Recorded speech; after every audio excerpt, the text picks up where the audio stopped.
Sort of funny, it made me think of it when you talked about oak just a moment ago. Obviously, over-oaked Chardonnays of the past, it's an understandable sentiment, but nowadays it seems like oak is just part of the background noise, if you like, rather than a dominant feature, and that's without a doubt the characteristic in this. Yeah, there's no doubt. Some time ago there was very much a movement that we were over Chardonnay. What's the next trend we're looking for? And I think most of those people were very wrong. You know, quality Chardonnay from the right regions is still, for me, the most exciting white wine on the planet. And we're starting to see a resurgence of these sorts of wines. So what is it? What is it about the region here that makes it good for growing Chardonnay? Well, I think like a lot of the up-and-coming regions for really high-end Chardonnay, Adelaide Hills is a cool climate.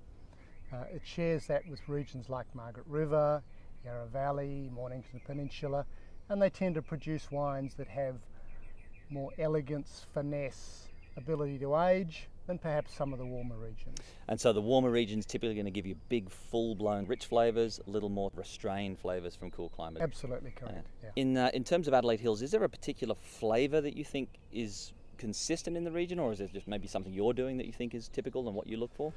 Well, I think we tend to find that the flavours in ripe Chardonnay are more in the nutty, hazelnutty, mealy spectrum, and some of those stone fruits, nectarines, rather than the riper melony characters you might get from other regions.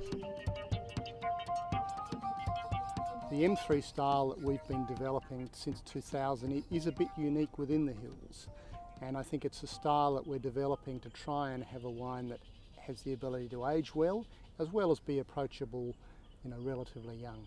Well, this is delicious. I think one of the first things as I taste this one, there's this fantastic, juicy, citrusy quality, and relatively good acidity is going to be derived from a cooler climate area. Is that right? Yeah, acidity is great in these wines. Very rarely do we have to add acid. You get lovely natural balance, and I think in terms of a complete wine, length of flavour, balance, that's really important. What I would often refer to as slightly sneaky wine, and by that I mean you taste it and you go, wow, that's really good, and then sort of 20 seconds later you go, oh, hang on a second, that's really good. There's all these wonderful complex flavours that start emerging out of it, and that to me is always the mark of a great wine, that evolving sort of character. Yeah, we like to talk about layers of flavour, and I think that you get initially the fruit flavours, then you get the barrel ferment flavours, and persistence is really important, and one of my great mentors, Len Evans, used to talk regularly about length of flavour, persistence of flavour, and the ability of a wine to change in the mouth.